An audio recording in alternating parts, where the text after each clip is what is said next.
오늘 아침 9시부터 수고 많으셨습니다. 독특한 경험을 아마 하셨지 않았을까 싶고요. 내 생에 이런 날도 있구나 하시지 않았을까. 하루에 6시간 성경 읽으신 적이 아마 없으셨을 텐데 앞으로 그런 날들이 많아지시기를 축복합니다. 아무 소리가 안 나오시네요. 한 번을 독하신 것 같아요.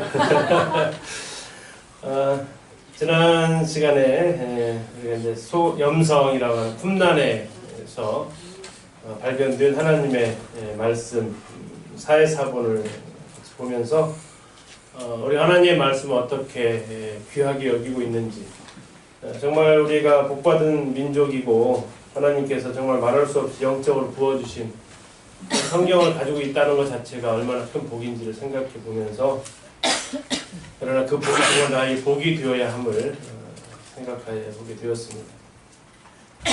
오늘 이 시간에는 세겜을 좀 가려고 합니다. 세겜 혹시 들어보셨나요? 세겜 성경에서 여러 번 나오기 때문에 성경을 읽으신 분들은 아마 한 번 정도는 다 들어보실 마을입니다. 세겜의 뜻은 어깨라는 뜻을 가지고 있다고 합니다.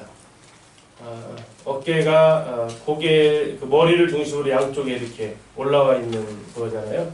그것처럼 이 세겜은 그 마을을 중심으로 커다란 두 산이 있습니다. 그 두 산의 이름이 그리심산과 에발산입니다.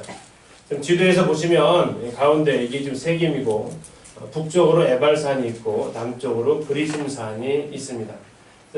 차를 타고 이렇게 가게 되면 오른쪽에 에발산이 보이고 왼쪽에 그리심산이, 이제 보면은 이렇게 들어가서 보면 이렇게 오른쪽 왼쪽으로 보이는 도시입니다.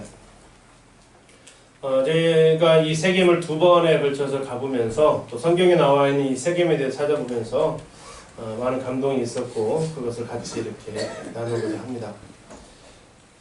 현재 세겜의 마을의 모습을 보시게 됩니다. 아까 말씀드린 대로 들어가면 이게 원래 위치로는 북쪽이지만 보이실 때는 오른쪽에 보이죠. 마을의 입구가 그렇기 때문에 그렇습니다. 남쪽에 그리심산이 있고 여기는 왼쪽에 보입니다. 이스라엘에서 오게 되면 이쪽으로 쭉 타고 올라가게 돼요. 이쪽으로 그러면 위로 올라가면 이제 사마리아가 나오고, 더 올라가면 이제 갈릴리까지 쭉 올라가는데요. 전체적인 모습을 드론을 통해서 잠시 한번 보시도록 하겠습니다. 이런 드론이 나와서 참 그 위치를 파악하기가 많이 좋아진 것 같아요. 잠시만요. 소리 좀 꺼놨네요.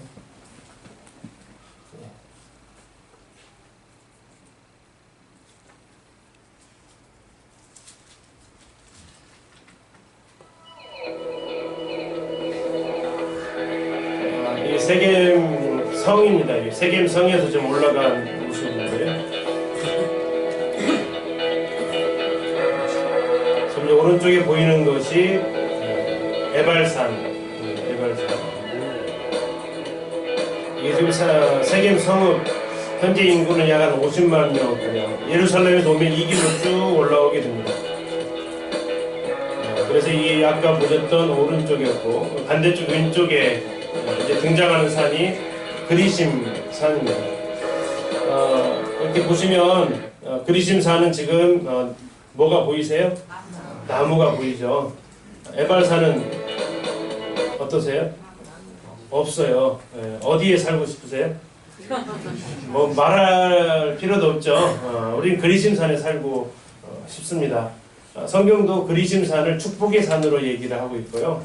그러면 축복의 반대말은 뭐죠? 저주죠. 에발산은 저주가 선포되어진 산입니다. 이렇게 정말 보시는 대로 없어요. 민둥산에 가깝습니다.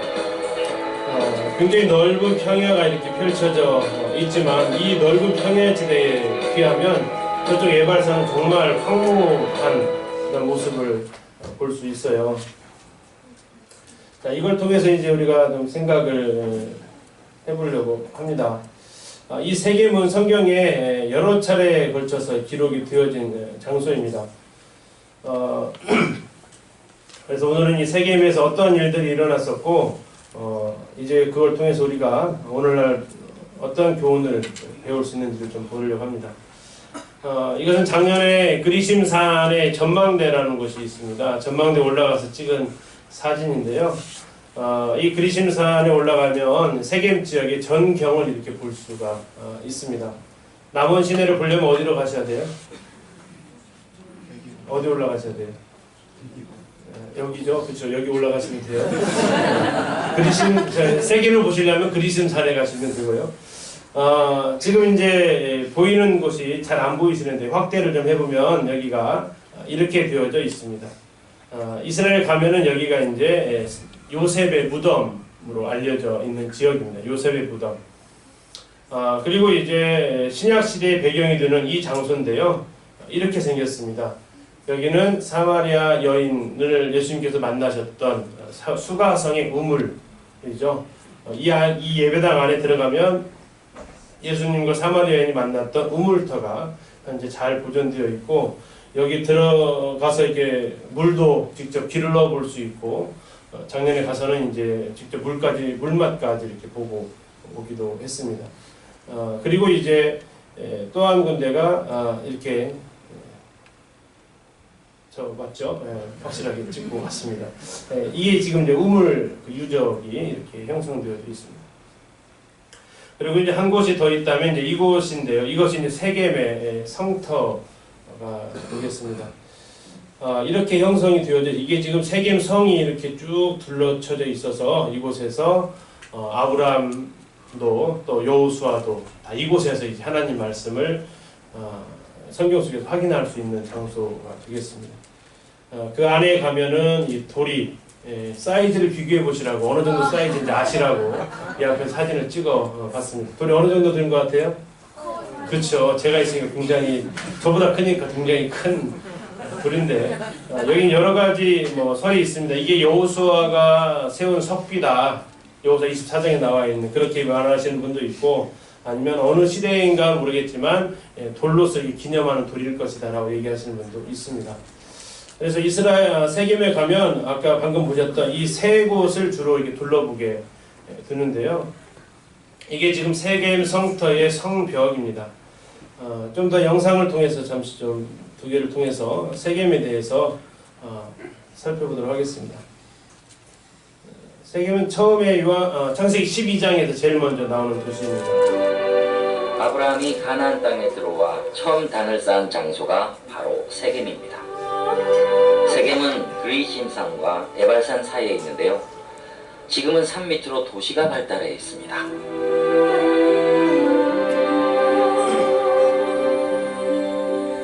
여기가 그리심산입니다.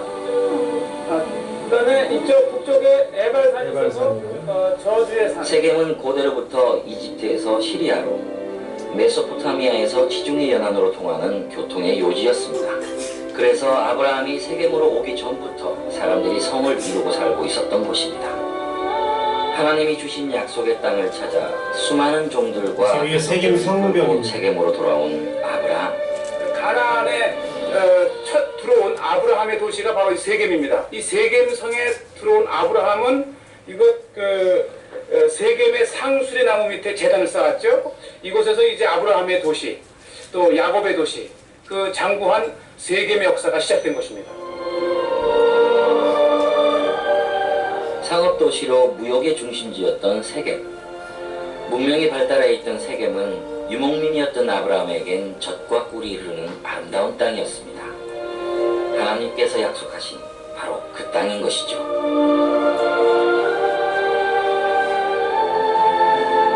그 약속의 땅 중심에 아브라함은 하나님을 위한 제단을 쌓습니다. 지금 세겜 성 안에 이 센터, 신전터에 와 있습니다.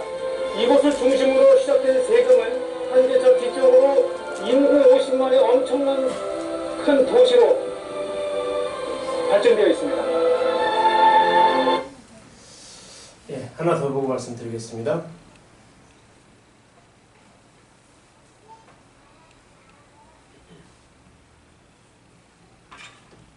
세겜의 모습을 우리가 지금 한눈으로 다 그렇게 볼 수가 있어요. 그리고 저 뒤에 현대 건물은 오늘날 세계. 오늘날 요즘 그리고 앞에는 이제 성경시대의 세겜의 모습을 흔적을 통해서 이렇게 볼 수가 있고요. 전망대에서 본 모습. 그 다음에 이제 이쪽도 성벽도 이렇게 남아있는 모습들, 이제 돌로 이렇게 쌓은 덕들 볼 수 있고, 뭐 건물이 들어선 모습들 이렇게 볼 수가 있습니다. 발굴은 다 끝났어요. 그리고 저 지금 보는 것은 여호수아의 언약의 석배예요. 그래서 마지막 죽으면서 유언을 하면서 저기다가 이제 백성들에서 이렇게 율법을 기록했다. 언약의 석배의 모습을 볼 수가 있고 다 돌로 쌌죠? 돌로 싸서 이렇게 전체적인 모습. 성경의 세겜이 처음 나오는 장면을 같이 성경을 찾아서 확인 좀 하도록 하겠습니다. 창세기 12장으로 가서 보시겠습니다. 창세기 12장 6절입니다. 갈대우르에서 하나님께서 아브라함을 부르시고 하란에 잠시 머물렀던 아브라함은 다시 하나님의 명을 따라서 하나님께서 지시하시는 그 땅으로 가게 되는데, 그가 도착한 땅이 바로 이 가나안 땅, 세겜 땅이 첫 성읍이었습니다. 12장 5절 보시면요. 아브라함이 그의 아내 사레와 조카 롯과 하란에서 모은 모든 소유와 얻은 사람들을 이끌고 가나안 땅으로 가려고 떠나서 마침내 가나안 땅에 들어갔더라. 아브라함이 그 땅을 지나 어디로 갔습니까? 세겜 나오죠. 세겜. 세겜 땅 모래 상수리 나무에 이르니 그때 가나안 사람이 그 땅에 거주하였더라. 다시 말하면 사람들이 이미 살고 있었던 땅이라는 얘기입니다. 7절 같이 한번 읽겠습니다. 시작. 여호와께서 아브라함에게 나타나 이르시되 내가 이 땅을 내 자손에게 주리라 하신지라. 자기에게 나타나신 여호와께 그가 그곳에서 제단을 쌓고. 하나님께서 가나안 땅에 들어왔을 때 주겠다고 약속하신 땅이 어디라고요? 이 세겜입니다. 아브라함아, 내가 이 땅을 너에게 주겠다 하셨던, 약속하셨던 땅이 이 세겜이고, 그 약속을 믿고 아브라함은 하나님 앞에 무엇을 합니까? 제단을 쌓습니다. 제단을 쌓았다는 얘기는 뭐예요?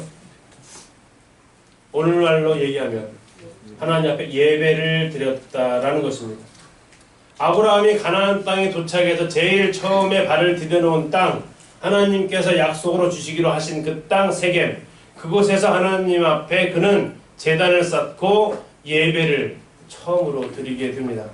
그 이후에도 성경에서 세겜은 계속해서 등장하고 있는데, 그 다음 해당되는 사람이 야곱입니다. 야곱이 하란으로 그의 아내 라헬을 결혼해서 돌아올 때에 그가 지나쳤던 곳이 바로 이 세겜에 지나치게 되고, 이 세겜에 들어와서 그가 장막을 치고 그곳에서 제일 먼저 했던 것이 또 뭡니까? 제단을 쌓습니다. 제단을 쌓은 걸 다시 말하면 뭐라고요? 예배를 드렸다는 것입니다. 그러면 세겜의 땅은 믿음의 선배들에게 있어서 이 세겜은 무엇의 장소입니까? 그렇죠. 예배의 장소입니다. 예배의 장소. 그리고 이 선배들에게, 믿음의 선진들에게서 이 세겜의 땅은 무엇보다도 가장 먼저 하나님 앞에 예배를 드렸던 장소가 이 세겜입니다. 그리고 나서 이스라엘 백성들이 출애굽해가지고 40년간 광야에서 방황하다가 그들이 이제 모압 평지에서 모세로부터 하나님의 말씀을 듣습니다. 너희들이 가나안 땅을 정복하에 들어가거든 제일 먼저 할 일이 있다. 그것은 곧장 세겜으로 올라가라. 그리고 그곳에서 하나님께서 말씀하신 이 율법의 말씀을 다 읽어라. 그래서 여호수아가 가나안 땅에 들어가서 제일 먼저 그 진입로에 있었던 여리고성을 정복하고, 그 다음에 아이성을 정복한 다음에 그것을 정복하지 않으면 통과를 못하기 때문에 정복하고 곧장 올라가는 것이 어디로 가요? 세겜으로 올라갑니다. 그리고 세겜에 올라가서 하나님께서 모세에게 하라고 하셨던 그 명령을 그대로 성취를 하는데, 하나님께서 이 세겜에 가서 하라고 하셨던 것이 있었어요. 뭘 하라고 했습니까? 순종의 복과 불순종의 저주를 이곳에서 선포하라고 하십니다. 그래서 이스라엘이 12지파인데 6지파는 어디에 서고요? 그리심산에 서고, 6지파는 에발산에 서고, 그 중앙에서, 그 마을, 아까 그 성이 있었던 그 중앙에서 외치는 겁니다. 하나님의 말씀에 순종하면 복이 임할 것이다. 하나님의 말씀에 불순종하면 저주가 있을 것이다. 이렇게 선포를 하라고 했던 장소가 어디예요? 바로 이 세겜입니다. 어느 산에 서고 싶으세요? 6지파 6지파인데 어디에 서고 싶으세요? 뭐 말할 것도 없죠. 왜 그곳에 서고 싶으세요? 복을 받고 싶잖아요. 그렇죠? 근데 12지파인데 6지파는 이쪽에 서고 6지파 이쪽에 서셨는데, 자, 예를 들어서 지금 이렇게 앉으셨다고 한번 생각해 보세요. 어디를 축복으로 손을 펼쳐야 될까요? 예, 그리심산을 향해서 서신 분이 계시고 에발산을 향해서 서신 분이 있었다는 얘기예요. 그럼 에발산에 있는 분들이 가고 싶어서 갔을까요? 그러진 않았을 거예요. 그냥 나눠서 줬어요. 아니, 하나님께서 그냥 지파를 지정해 줬어요. 그럼 그분들 표정을 한번 카메라로 잡으면 어떤 표정일 것 같으세요? 너희 지파는 에발산으로 가라 해놓으면 그 사람들 어떤 표정을 지었을 것 같으세요? 왜 나야? 왜 우리야? 왜 저쪽 축복의 산을 놔두고 왜 우리 보고 절로 가래? 안 했겠어요? 제가 여기서 여기 있는 분들은 복을 받으십시오 하면은 좋아하시겠죠. 여기 있는 분들은 참 말을 못하고. 그러면 어떨 것 같아요? 그 표정들이 심각해지겠죠. 그런데 지금 이 상황이 실제로 일어났고 한쪽을 향해서는 복을 선포했고 한쪽을 향해서는 저주를 선포했어요. 이게 신명기에 나와 있는 그 말씀인데 여호수아 8장에서 그걸 그대로 실행으로 옮기게 됩니다. 다시 말하면 이 세겜은 무엇이 선포된 산입니까? 첫째로 예배가 선포된 산이고, 두 번째는요, 하나님의 말씀에 의한 순종과 불순종에 따른 복과 저주가 선포되어진 것이 세겜입니다. 그리고 여호수아가 이곳에 이제 도착을 해서 이스라엘 백성들 전부 이곳에 다 모읍니다. 그러면서 여기에서 유언을 남겨요. 여호수아 24장에 보면 세겜에서 이스라엘 백성들을 전부 모으고 자기의 마지막 메시지, 마지막 유언을 남깁니다. 그건 성도님들 잘 아시는 대로 여호수아 24장 15절 핵심이죠. 오늘날에 너희 섬길 자를 택하여라. 오직 나와 내 집은 뭐 하겠다고요? 여호와를 섬기겠다. 세겜 땅에 와서 복과 저주가 선포된 그 땅에 와서 여호수아는 마지막 촉구를 합니다. 섬길 자를 택해라. 그게 만약에 여호와면 어느 쪽을 택한 겁니까? 그리심산을 택한 겁니다. 그게 만약에 너희가 이 세상에 있는 이 땅에 가나안 땅에 있는 우상을 택하면 어느 쪽을 선택한 겁니까? 에발산을 선택한 거라고요. 오늘날 너희 섬길 자를 선택하라. 아까 제일 처음에 가나안 땅에 들어왔을 때 6지파는 무작위로 그쪽으로 배치를 했다면 24장에 와서는 선택을 하라고 마지막 유언을 남기는 것이 이 세겜입니다. 이런 좋은 모습도 있다면 좀 슬픈 모습도 나오는데요. 그러면 아브라함에게 최초로 주겠다고 약속한 땅, 아브라함과 그의 자손 야곱이 첫 번째로 예배드렸던 이 장소, 이스라엘 백성들이 가나안 땅에 들어와서 첫 번째 모여서 복과 저주를 선포했던 이 장소, 중요하겠죠. 중요하면 여기에서 이 사람들이 이 장소를 정치적으로 악용을 합니다. 정치 관심 있으신지 모르겠는데 정치하시는 분들이 제일로 그 우선순위를 두는 것 중에 하나가 명분입니다. 어떤 것을 하는데 그 이유가 뭐고 명분이 있어야 돼요. 그런데 이것을 갖다가 아주 악용을 하는 사람들이 성경에 나오는데 대표적인 사람이 사사기에 나오는 아비멜렉입니다. 그가 여기에서 자기를 왕으로 선포해요. 자, 이곳은 아브라함이 야곱이 뭐 했던 장소라고요? 예배했던 장소예요. 예배한다라는 것은 하나님을 누구로 인정하는 거예요? 그분이 나의 왕으로 인정하는 거예요. 그분을 나의 주로 고백하는 장소가 이 세겜이었는데 아비멜렉은 그 자리에서 누구를 왕으로? 나를 왕으로.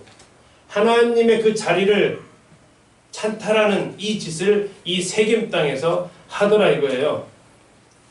두 번째, 르호보암도 땅이 이때 이 나라가 르호보암과 여로보암으로 남유다와 북이스라엘 나눠진 이 시점에서 르호보암도 여기에서 북쪽 사람들로부터 북이스라엘 사람들로부터 인정받기 위해서 이곳으로 올라가서 했지만 결국 그들에게서도 인정받지 못하고 다시 내려가는 사건이 열왕기상에서 보여주고 있는데, 이것도 역시 르호보암이 사람들로부터 자기를 인정받고자 하는 장소로 펼쳐집니다.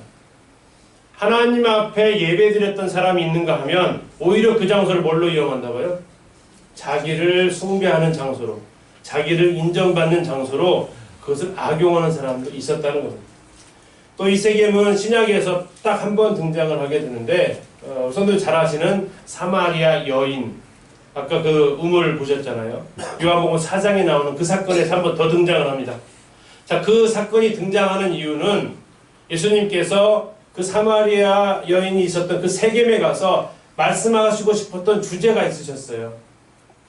이 여인이 궁금했던 주제가 있었고, 아니 하나님 예수님께서 이 여인을 통해서 꼭 가르쳐줘야 될, 우리에게 가르쳐줘야 될 주제가 있었습니다. 그 주제를 뭐라고 할 수 있을까요? 예배입니다. 예배. 그 사마리아 여자가 뭐라고 질문하죠? 우리 조상들은 이곳에서 예배하고 유대 당신의 조상들은 예루살렘에서 예배하는데 우리는 어떻게 예배해야 됩니까? 라고. 그때 예수님께서 하셨던 답변이 뭐예요?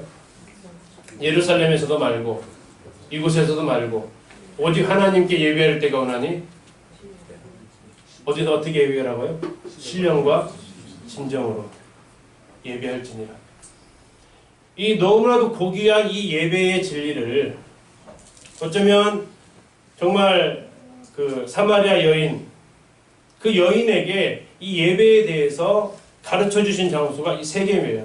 근데 왜 이것을 가르쳐 주시니 가능했어요? 이곳에서 믿음의 조상이었던 아브라함이 그리고 야곱이 예배했던 곳이에요. 이 예배했던 곳에서 당시 그럼 사마리아 사람들은 어떻게 했었냐면요, 하나님께서 이제 내가 지시하는 곳에서 예배를 드리라고 했어요. 그곳이 어디입니까? 예루살렘이었어요. 근데 그들은 어디서 여전히 예배를 드리고 있어요? 그리심산에서 예배를 드리고 있어요.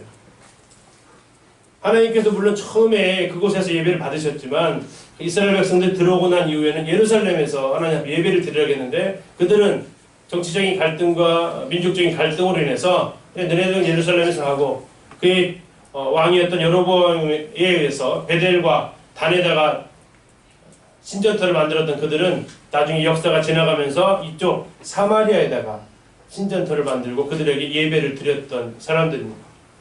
그러면서 그들이 이 여인에게 나타나셔서 아니다, 예배는 장소의 문제가 아니다 라고 이제 새롭게 제시를 해주시는, 예배에 대한 귀한 진리를 가르쳐 주시는 곳이 바로 이 세겜이 됩니다.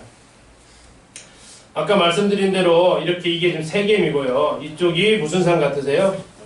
그리심산, 이쪽이 에발산. 아시는 대로 6명씩 그 지파야와 족장들이 서 올라간 것 같습니다. 여기에서 이쪽을 향해서 뭘 선포하고요? 축복을, 복을 선포하고, 이쪽은요? 저주. 다 이곳에 서고 싶으시죠? 그러면 하나님이 공의로우시면 이쪽 에발산에 선 사람들에게 뭐가 좀 있어야 되지 않을까요? 여기 우리나라도 이렇게 흔히 그 혐오 시설 같은 거 설치하면은 그 설치해주는 조건으로 뭐 해주잖아요, 그렇죠? 네. 보상해주죠. 하나님 어떻게 하셨을까요? 하나님은 한쪽은 축복의 산, 한쪽은 저주의 산, 저주의 산에 선포된 이곳에 뭔 대책을 세우셔야 됐다는 얘기예요. 그 대책이 뭐예요? 써있잖아요. 뭐예요? 번제단이 그곳에 있었어요. 번제단을 에발산에다가 설치를 하셨고요. 그 번제단이 발견이 됐습니다. 에발산에 설치되어 있는, 성경에 물론 기록이 되어져 있습니다. 에발산에다가 번제단을 쌓으라고. 내일 통독하시는 분들 확인하실 수 있는데요.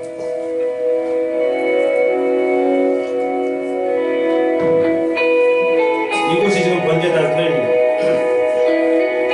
여기요.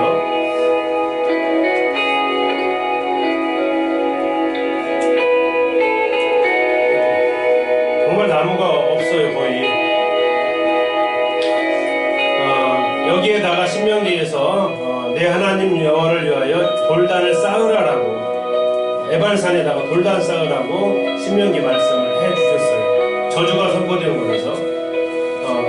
너는 이 율법의 모든 말씀을 그 돌들 위에 분명하고 정확하게 기록하라고, 저주의 말씀을 기록하라고 분명하게 명하신 곳 에발산에 하나님께서는 제단을 쌓을 것을 예언하셨습니다.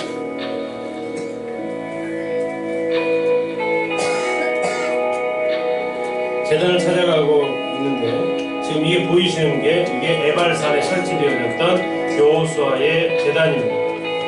여호와를 위하여 에발산 한 제단을 쌓았으니 이는 여호와의 종 모세가 이스라엘 자손의 명령한 것과 모세 율법책에 기록된 대로 만든 제단이다라고 말씀하고 있습니다.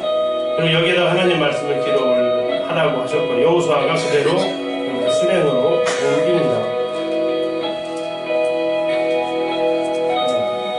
여기 이제 쌓아진 제단의 모습을 볼 수 있고요. 지금까지 이렇게 남아있는 것에 참 놀라울 뿐입니다. 좀 더 자세히 보겠습니다. 여기서 축복과 저주의 말씀이 세겜 땅에서 선포가 되어지는 장소입니다.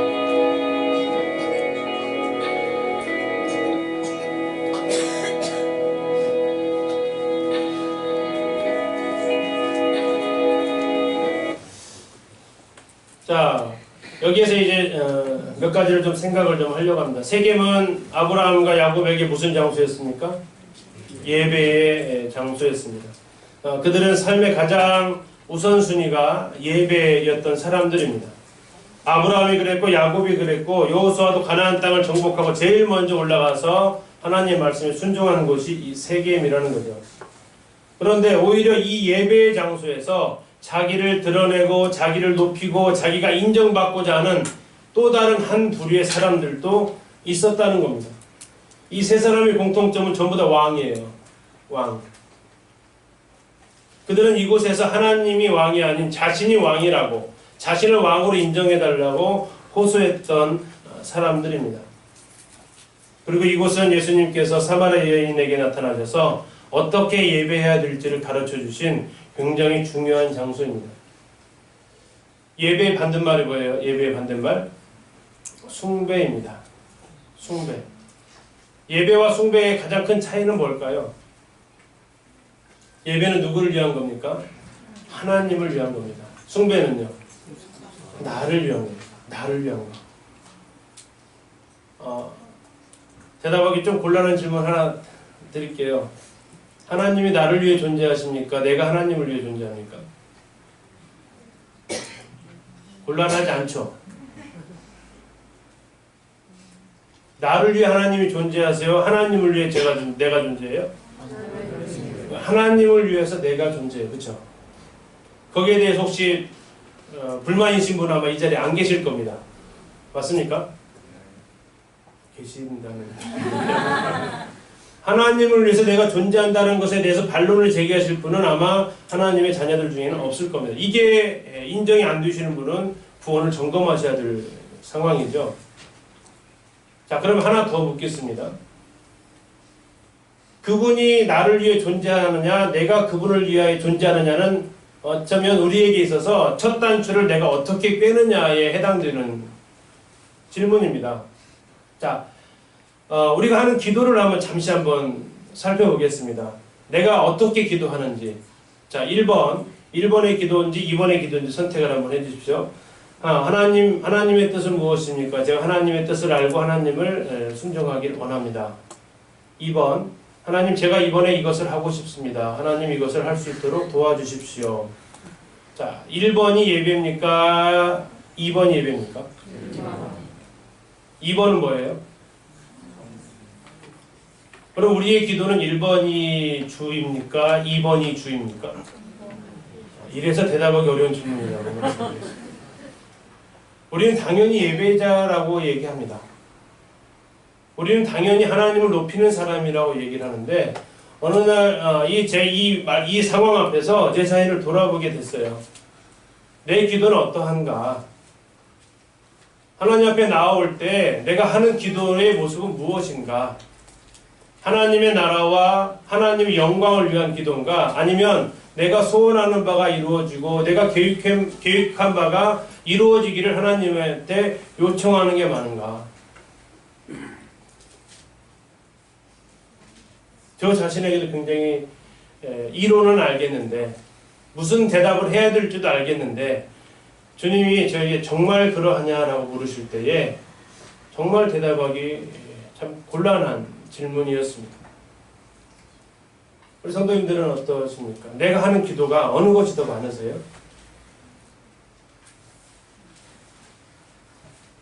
흔히 이 기도를 알라딘 램프의 그 요정 있죠? 요정 이름이 누구예요? 지니죠, 지니. 자, 알라딘 램프에 나오는 지니는 어떨 때 불러냅니까? 필요할 때, 그죠? 그러면서 불러내서 뭐라고 하죠? 나 어디로 데려다줘. 나 뭐가 필요해. 그리고 그것이 실제 이루어지면요. 그 다음엔요. 들어가 있어. 이제 내가 부르면 나와. 근데 하나님 앞에 기도하는데 내가 꼭 그렇게 하고 있는 모습을 발견하게 되더라고요. 하나님을 내가 알라딘 램프에 나오는 지니처럼 여기고 있었어요. 하나님 지금 이 순간에 하나님 필요하신데요. 나타나 주세요. 하나님 이 순간에 하나님께서 역사하셔야 돼요. 나타나 주세요. 그리고 하나님께서 문제를 해결해 주시면 어떻게 해요? 아, 됐습니다. 다음에 뵙겠습니다. 들어가 계시죠. 하고 있지는 않냐 이거죠.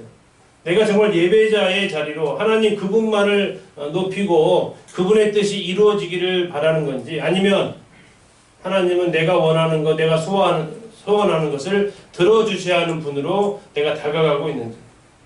하나님 좋으신 하나님 맞으신가요?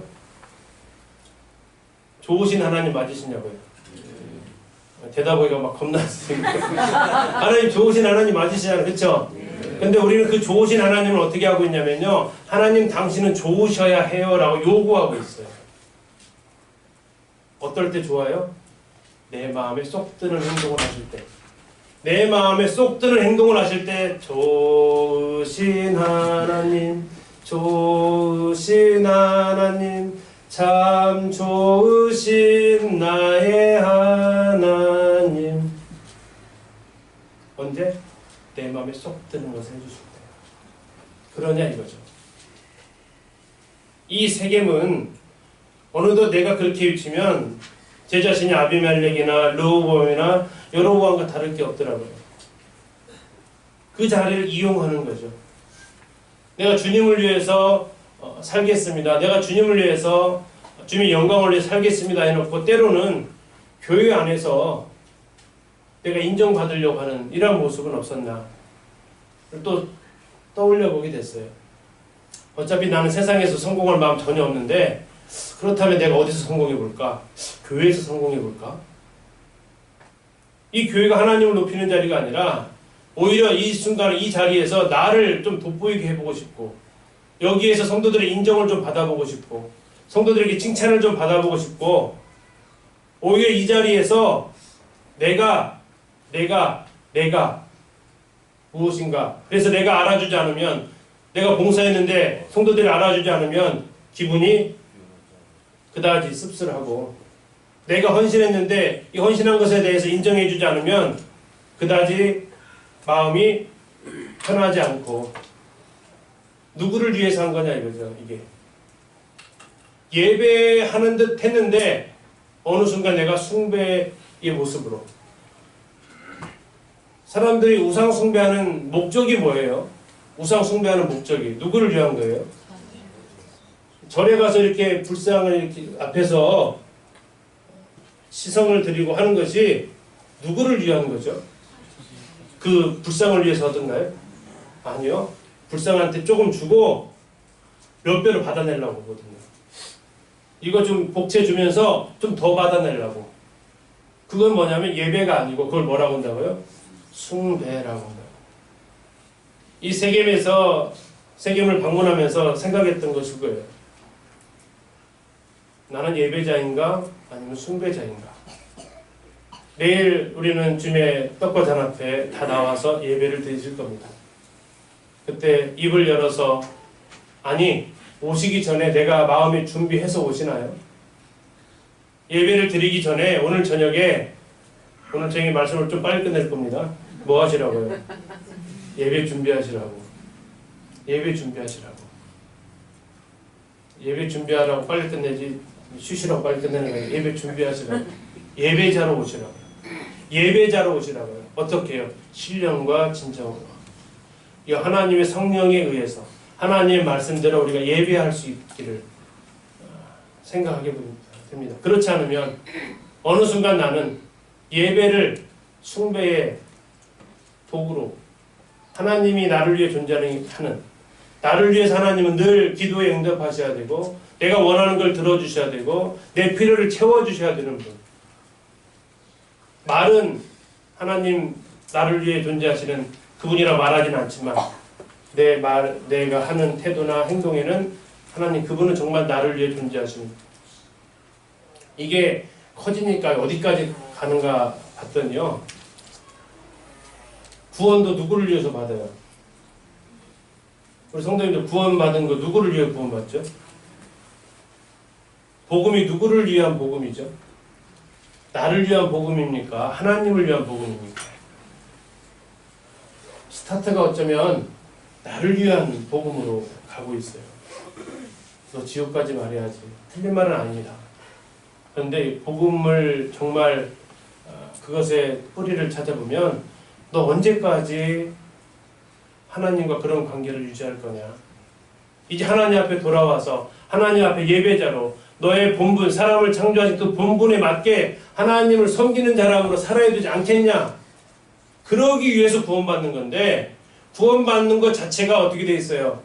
나를 위한 것이 돼버렸어요. 첫 단추가 그렇게 꿰져버렸어요. 어느 순간에.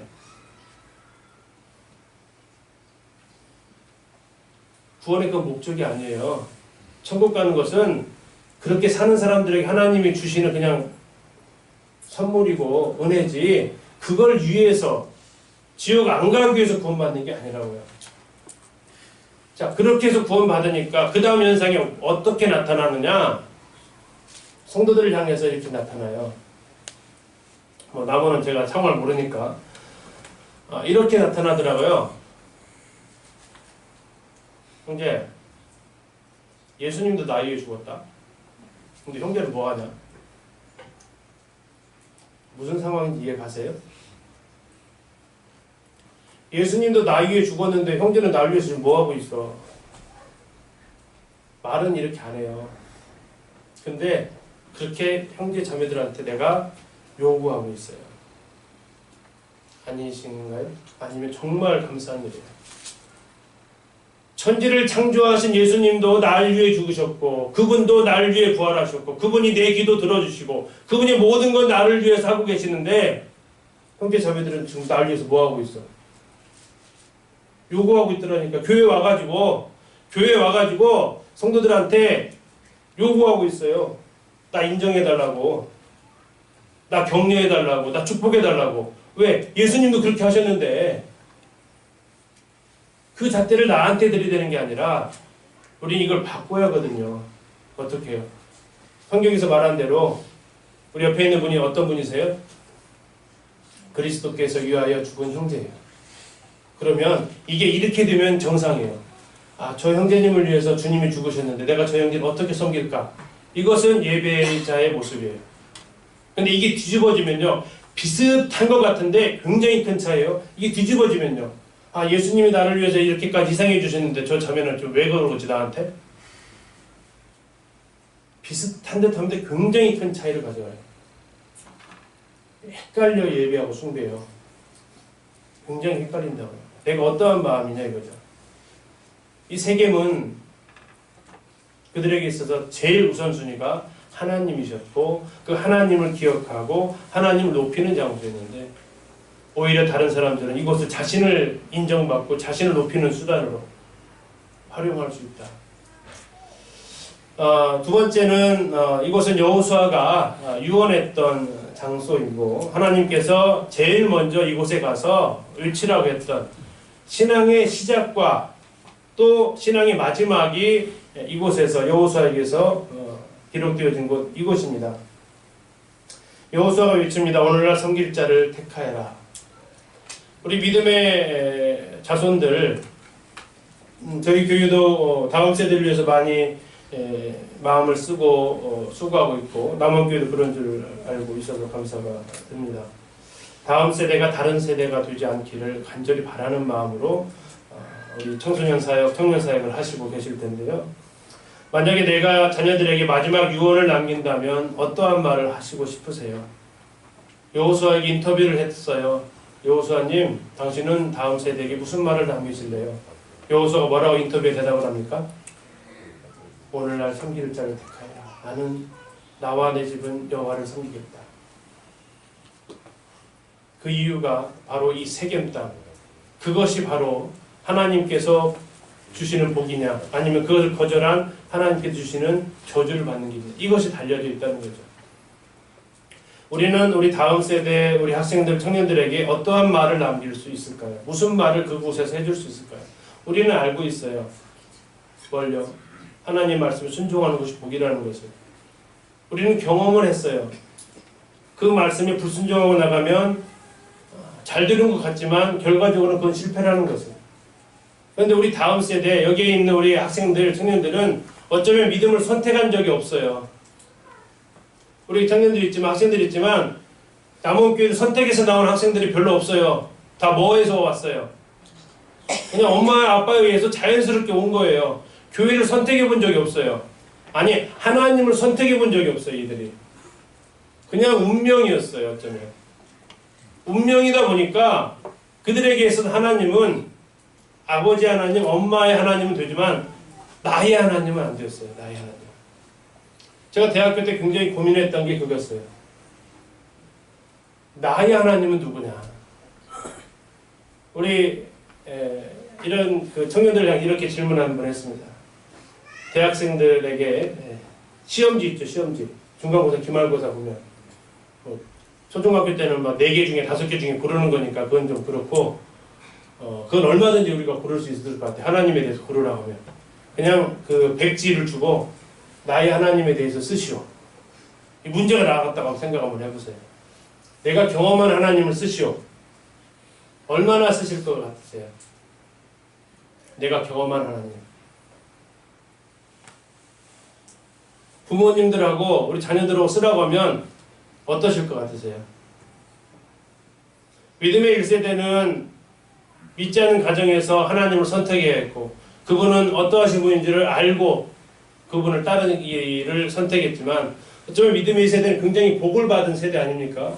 그런 갈등도 없이, 그런 막 시행착오도 없이 하나님 말씀대로 하려는 교회에 와서 그 전해진 복음에 의해서 구원을 받았단 말이에요. 근데 그들에게서 약점은 뭐냐면 내가 선택해 본 적이 없어요. 제 자녀들도 그렇더라고요. 오늘 교회 갈까 말까 고민할 일이 없어요. 아니, 고민을 하는데 의사 표현할 일이 없어요. 왜요? 그렇게 말했다가는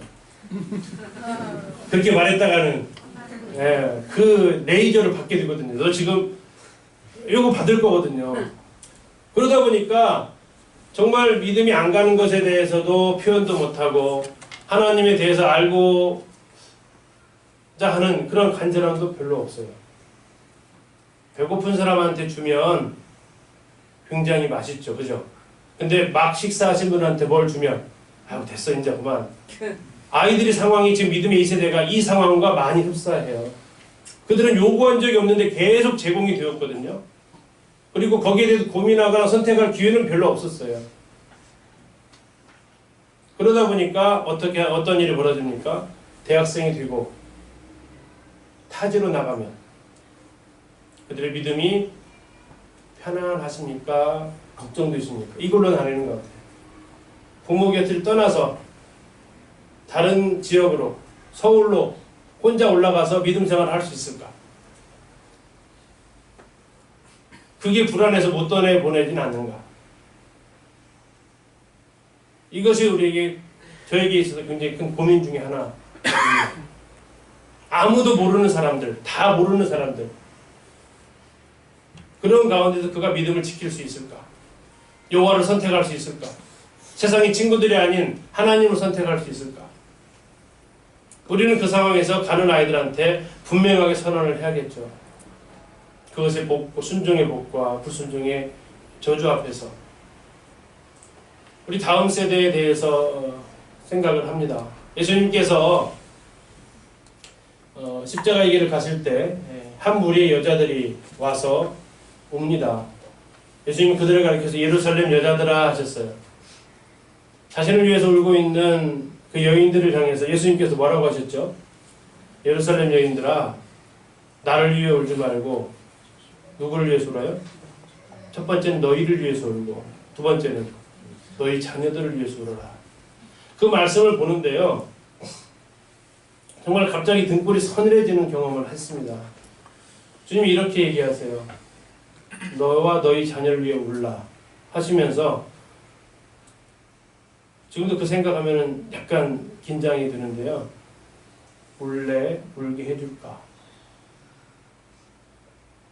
저만 긴장되면 안 되니까 같이 한번 긴장하시게요. 같이 한번 해보시겠습니다. 시작. 울래 울게 해줄까? 너와 너희 자녀를 위해서 울래? 아니면 정말 울어야 될 상황을 한번 만들어줄까?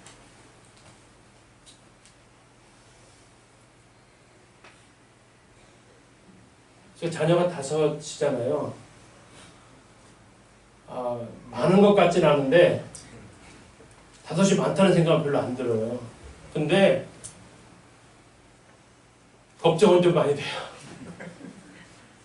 이 녀석들 중에서 어느 누가 정말 아픈 가시가 될까 하는, 이 어린이 사역, 다음 세대 사역을 하다 보니까 여러 지역교회를 방문하게 돼요. 가서 보면 자녀 교육에 대해서 너무나도 힘들어하세요. 근데 저도 경험을 조금은 해봤거든요. 정말 쉽지 않잖아요. 정말 쉽지 않아요.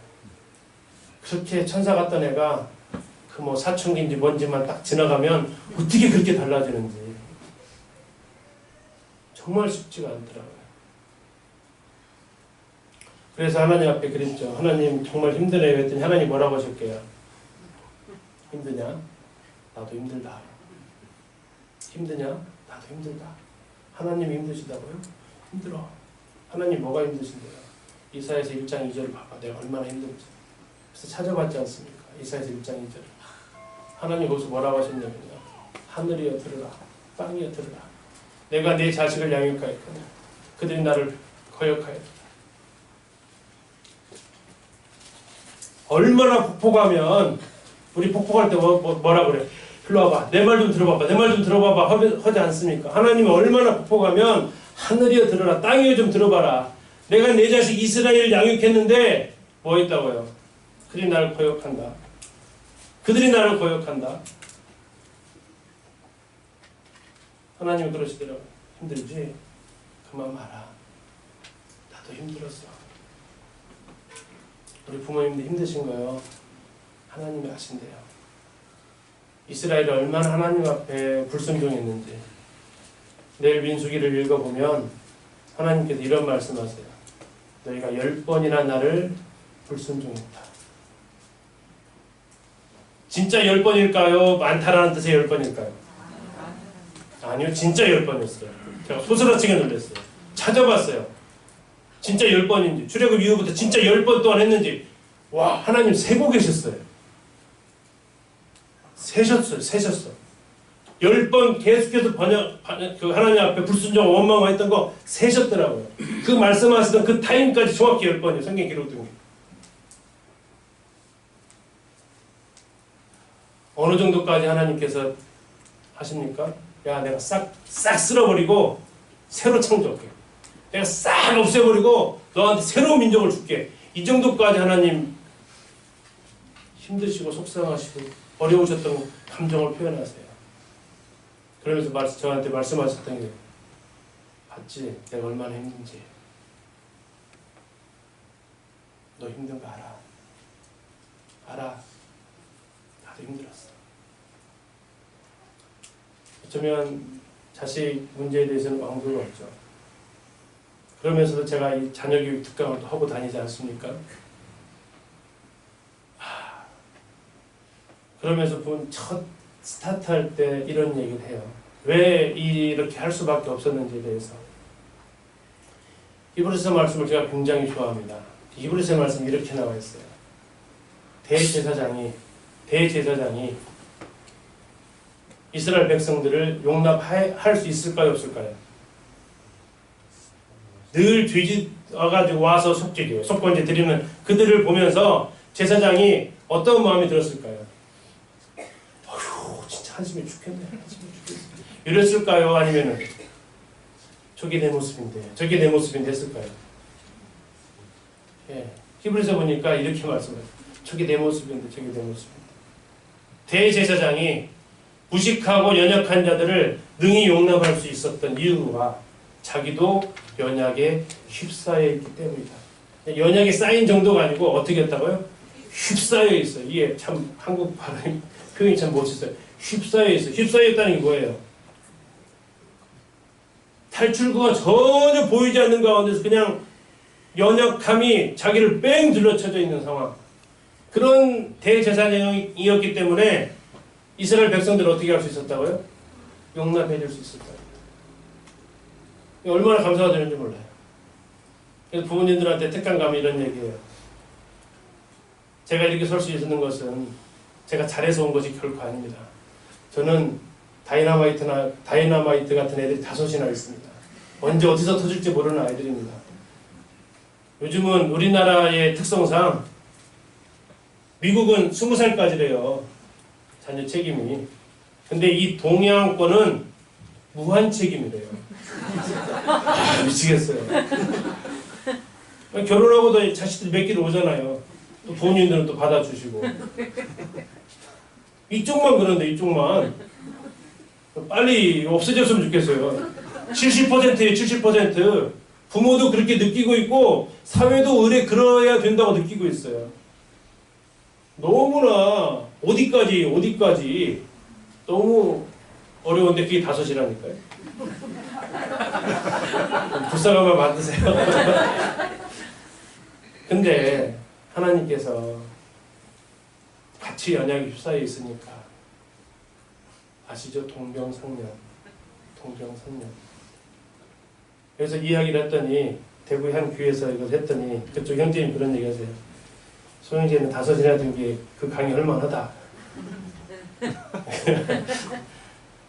그게 무슨 얘기겠어요?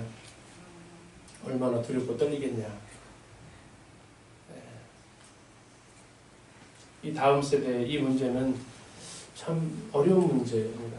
그리고 우리 부모님들 자녀로 인해서 어려움 겪으시는 부모님들 보실 때 어떻게 생각하셔야 돼요? 연약이 휩싸여 있어요. 정말 연약이 휩싸여 있어요. 저도 이렇게 밖에 나가는 활동들이 꽤 돼요. 그러면 집에 애들은요. 아내가 어저께는 왔다가 걸리거든요. 남자애들. 오늘 갔어요. 걸려요.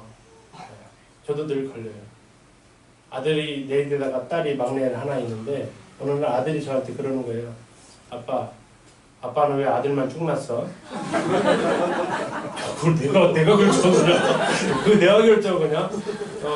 뭐라고 대답해 줄까 고민하고 있는데 지가 대답을 얘기하더라고요. 우리랑 안 놀아주려고 우리끼리 공 갖고 놀라고 아들만 낳았지? 이런 얘기 하는 거예요. 이게 애들한테 쌓여 있었구나.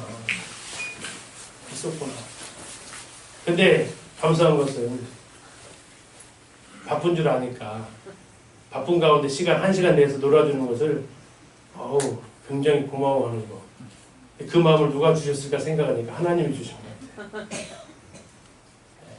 10시간 놀아주는 아빠보다 1시간 놀아주는 아빠가 보신 분은 알겠지만 저희 자녀들이 저를 굉장히 좋아하는 것 같아요.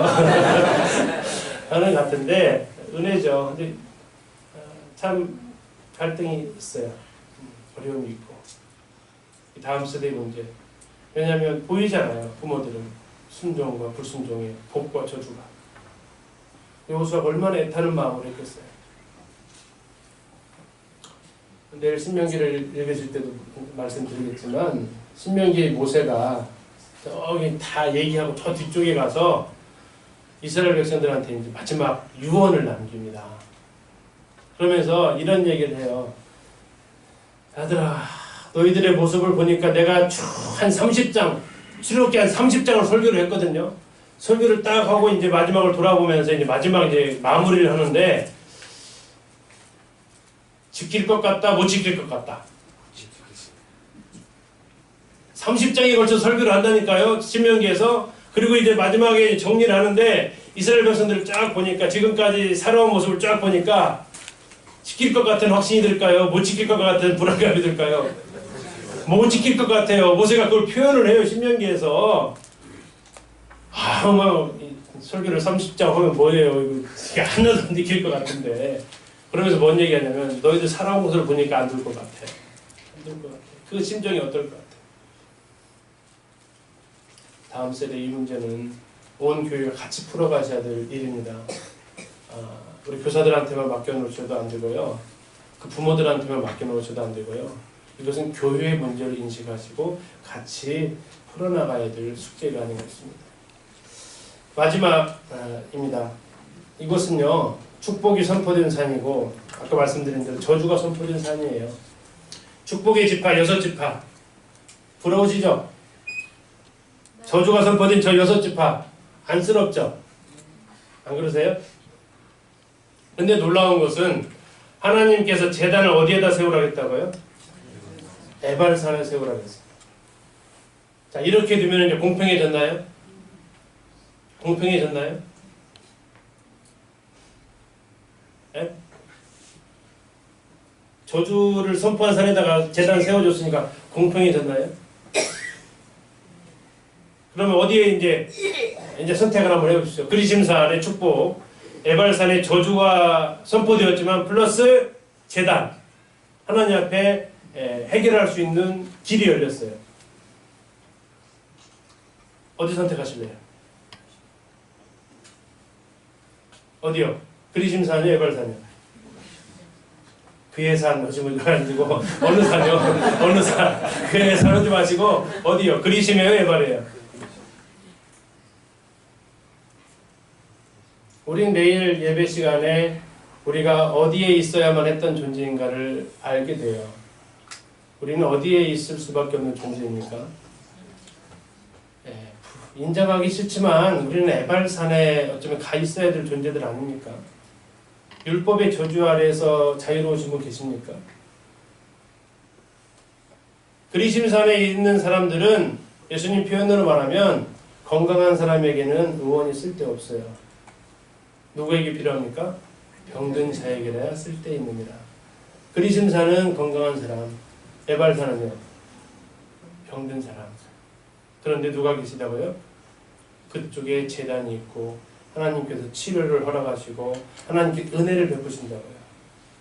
율법의 저주 아래 있기 때문에 거기에서 헤어나올 수 있는 자 아무도 없었기 때문에 그곳에서 제단을 쌓고 거기에서 번제가 드려집니다. 예수 그리스도께서 온전히 거기서 살라지십니다. 저주받은 우리를 위해서. 그리고 저주를 받았기 때문에 하나님과 화목할 수 없었던 우리를 위해서 그곳에서 화목제물이 드려집니다. 하나님과 우리 사이에 뭐가 열렸습니까? 화평의 길이 열렸습니다. 히브리서에 나와 있는 표현대로 하나님과 우리 사이에 예수 그리스도께서 휘장이 되셔서 그 육체를 찢어버리셨어요. 이제 하나님께 나아갈 수 있는 길이 열렸다는 겁니다. 어디 서실래요? 우리는 당대하게 에발산에 설 수 있는 자예요. 예, 우리는 율법의 저주에서 우리는 풀려날 가망이 전혀 없었던 자들입니다. 그런데도 우리가 감사할 수 있었던 것은 그런 나와 같은 자의 모습에 예수 그리스도께서 찾아오셨고 이제 내가 하나님과 화목할 수 없었기 때문에 그분이 요한일서에 나와 있는 대로 하나님과 우리 사이에 화목제물로 오셔서 내가 저주 가운데 있었지만 율법의 저주 아래 있었지만 하나님과 화목된 자로서 나를 구원하셨다는 겁니다. 그렇기 때문에 우리가 내일 주의 만찬 앞에서 떡과 잔을 바라보면서 그분 앞에 예배할 수 있지 않겠습니까?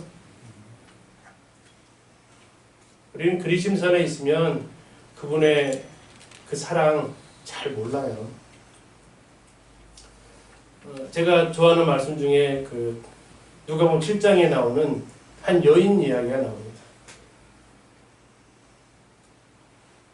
그 바리새인의 집에 예수님께서 초대받아서 가셨는데 그 초대받은 그 사람이 원래 발 씻을 물을 줘야 되거든요. 근데 제공을 안 해줬어요. 그런데 그 마을에서 죄인으로 알려진 한 여인이 와가지고 뭐합니까? 향유를 붓고 눈물로 그 예수님의 발을 닦는 거예요. 자, 그것을 이제 바라본 이 바리새인 뭐라고 합니까? 못마땅한 거죠. 아, 예수님 선지자라면서 저 사람 죄인인지도 몰라. 자, 예수님은 말하지 않았지만 그 사람의 마음을 꿰뚫어 보셨고 예수님께서 한 비유를 얘기하십니다. 50데나리온 빚진 사람이 있고 500데나리온 빚진 사람이 있다. 그런데 이 두 사람의 죄를 전부 다 용서해 줬다. 질문, 누가 더 감사하겠냐? 1번 50데나리온, 2번 500데나리온, 3번 둘 똑같이. 몇 번입니까? 몇 번입니까? 2번입니다. 500데나리온 빚진 자. 더 많이 빚진 자. 그가 더 뭐합니까? 많이 사랑합니다. 그 말씀 보고 마치겠습니다. 누가복음 7장입니다.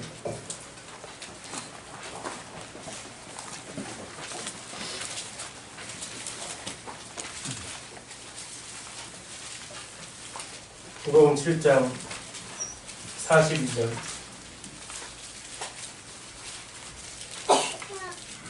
갚을 것이 없으므로 둘 다 탕감하여 주었으니 둘 중에 누가 그를 더 사랑하겠느냐? 시몬이 대답하여 이르되 내 생각에는 많이 탕감함을 받은 자니이다. 이르시되 내 판단이 옳다 하시고. 47절 같이 읽겠습니다. 47절 시작.